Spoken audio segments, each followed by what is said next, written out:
I've had a fascination with British railways for years, ever since I was a little kid watching Thomas the Tank Engine, only to see him a few weeks ago.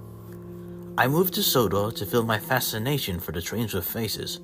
Beforehand, I lived in a little village in central England. When I was a child, I used to sleep listening to the sounds of distant diesel horns as rain pelted on the roof. Good times. My grandfather, on the other hand, worked on a branch line during the later years of the London, Midland and Scottish Railway.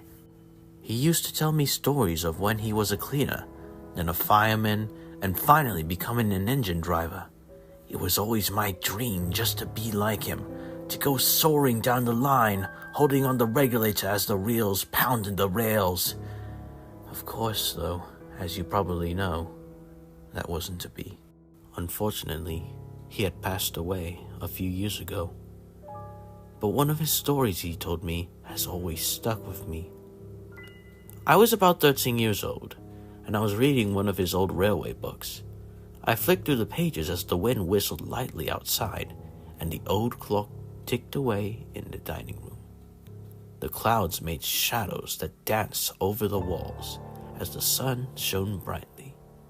My eyes darted from page to page as I read about Elmis Black Fives, Great Western Kings, Gresley A1s, and Bullied Pacifics. Then I stopped. A small photograph fell out of the book and landed lightly on my lap. I placed the still open book on my legs and picked up the photo to examine it. It was slightly worn, probably from the book, and was in black and white. On it was a picture of an engine shed with 6 rows. Then I noticed something. There were what looked like 2 scrapped engines poking out of the last 2 rows of the sheds, and I was curious to know more about the photo. "Grandpa!" I called out. "Come have a look at this!" I heard the back door open and the old wooden floorboards of the floor creak as I heard my dear old grandfather walk out into the lounge room. "Yes, Benny boy." His warm smile and his glasses reflected off the sun as I turned the photo around to show him. "What is this photo?" He carefully picked up the photo from my little hands as he adjusted his glasses slightly. But after a few moments, his face turned into a frown. Not taking his eyes off the photo, he asked, "Where did you find this, Ben?" "It was in this old railway book," I replied slightly, more curious than I was beforehand. He then turned his gaze to the book and looked down. "Grandpa, what's wrong?" I asked. He then turned his head back to the photo and uttered, "This is where the bad engines go." I was puzzled by his answer. "What do you mean, Grandpa?" He sighed and turned to sit in the seat opposite of me. "Not all engines are good, lad," he began. "You should know that by now with your books and all. This here," he held up the photo to me, "is where the real bad engines go. Know this, sending ye back to the other railway rubbish." I tilted my head slightly at him, still confused. He sighed. "See that engine on the page there?" I looked down to the book to see a Midland 1F pulling a train of vans. "Yes?" I asked, confused about where he was going with this. He leaned back in his old lounge chair and began to tell me the story. "The engine's name in the photo was Robert. He was a shunter and pulled small goods trains on the branch line I worked on during the 40s. Robert was a bad apple, you could say. His twin brother Ken was the exact opposite. A noble, hard-working engine he was. You ask him anything, and he would do it. The other engines liked Ken, but they all despised Robert for the accidents he would cause. But since this was during war times, the accidents were all covered up. Only the engines allocated to the sheds near the branch line knew of Robert's accidents. It was obvious to no one that Robert was jealous of Ken to no end and would try to be better than him to the point where he'd get into trouble. One night, the twins were sent to a nearby scrapyard. The scrapyard's engine had broken down and needed replacement. They got to work as soon as they arrived. A few hours in, Robert was sent to do some of the dirty work in the smelter shed, while Ken was sent elsewhere in the scrapyard. Why did they choose him instead of me? Robert pondered angrily. Then, it happened. I don't know why or how, but Robert just broke. Robert pulled beside Ken in the scrap shed, covered in black soot, and politely asked, "Could you help me in the smelter shed? I need to pull a line of molten scrap trucks out, but they're too heavy." Ken was surprised by his benevolent demeanor. When they pulled up to the trucks, Ken was in the front and Robert was behind. They slowly let the molten scrap pour out. Then they reached the last truck, the one closest to Ken. As it began pouring, Robert used all of his strength and suddenly moved backwards as hard as he could. Ken was pulled back, right under the molten scrap. He screamed in terror as the viscous orange liquid bubbled down his boiler and crested his face. A few moments later, there was a loud explosion.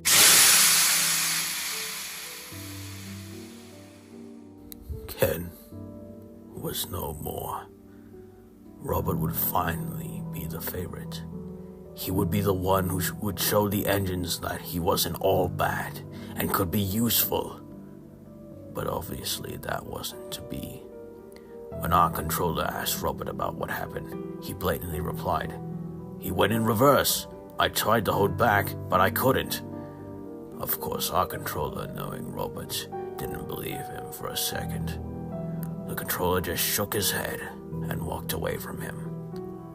Robert returned to the sheds, smiling, and fell asleep straight away with the thought that he'd gotten away with it. The next morning, the driver and I were sent to take him to a new location that we'd never heard before. Of course, we obliged and fired him up. The controller was also there to see him off. "Well, Robert, after last night's accident, we can't have you on this railway anymore." "You can't send me away, sir," he angrily replied. "I have to do Ken's work for him until there's a replacement." "It's always been about you," sighed the controller. "Your brother is dead, and you don't even care.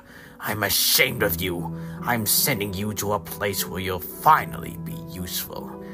That will be all."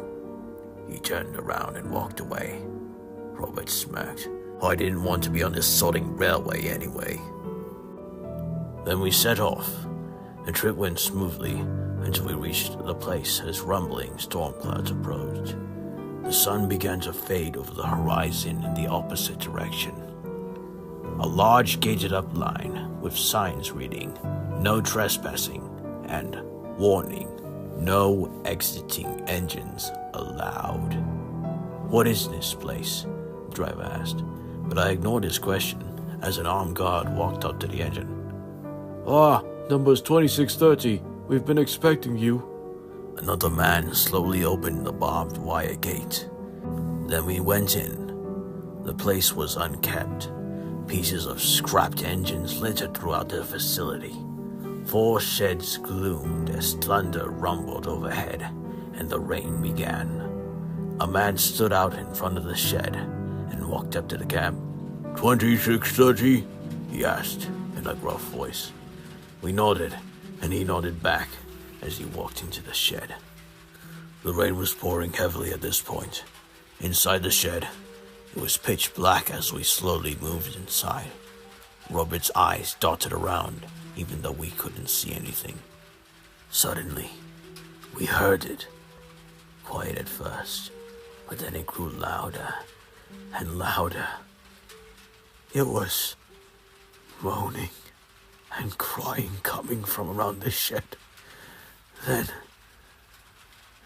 the lights came on. There must have been at least 30 engines in this singular shed. They were barely alive. Some missing parts, others missing their eyes, and one was an old engine that sat on wooden boards. Just a boiler An unknown black liquid dripped slowly onto the floor from one of his eyeless sockets. "No!" cried Robert. "You can't leave me here!" "Were you bad?" His eyes looked around frantically to see an eyeless engine awaiting death. "No, I was good, honest," he replied. "You lie," he groaned quietly as rain pelted the corrugated iron roof. "Good engines don't lie. You're here to rot, like the rest of us." A tear rolled down his face as the driver and I backed out of the shed, horrified by the sight of the engines. Then one spoke up. "Please take me with you. I'll be a good. I promise." Then the others began to yell over each other with a fraction of a hope that they'd get to leave. That's when I realized that they were all bad. Every single one of them. They only cared about themselves and not for the well-being of the others around them. They were self-obsessed, greedy. In a word, they were bad. Then, just as quick as it began, they all stopped and fell silent, the only sound being the cries of Robert begging for him to leave. "Good engines don't lie.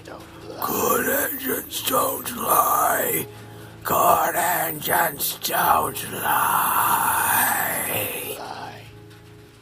As we backed out into the rain, I could hear the screams of Robert as the door slowly closed behind him. The man standing out in front gave us both a bus ticket, tipped his hat, and then returned to the side of the shed. The driver and I were silent as we returned back to the branch line. When we did return, we saw a controller by the workman's hut, waiting for us. "Ah, gentlemen," he called to us. "I hope your trip was uncharacteristically normal?" "Sir, what was that place?" I asked him. He blatantly replied, "That is where the bad engines go. A lot of branch lines in Britain have been using it for years." "But why not scrap them?" asked the driver. Too much labor. Only the bad mainline engines get scrapped. We don't have the money to have every bad one scrapped. Those non-faceless engines cost quite a pretty pound, you know." Then he turned. "That will be all, gentlemen. I hope to see you both tomorrow." And with that, he left. But as he did, a small photo fell out of his pocket. When the door closed, I picked it up. That is the picture I have here. We just looked at each other and left. He said, as the clock continued to tick in the background and the sun shone through the windows. The driver and I worked on that railway for a few more weeks until we were transferred to another line near Edinburgh. I was left speechless by the account and stayed silent throughout the entire story, shocked by the graphic recount. "Anyways, Ben, come on, let's go out into the garden for a while and enjoy the sun for a bit. That's enough reading for today." We stood up and walked outside. The wooden floorboards creaked and the wind lightly whistled outside. But as we did, I glanced at the photo one last time. The dark clouds, the engines awaiting their fate as the days rolled on. I couldn't help but wonder, are they still there? Alone, cold, seeking death? I'll never be sure. I never asked my grandfather about that place again. I guess I just erased it from my mind and forgot that horrific story. Until now. So when you read about the engines in the railway series, and how there are no bad steam engines whatsoever, well, you all know where the bad engines go.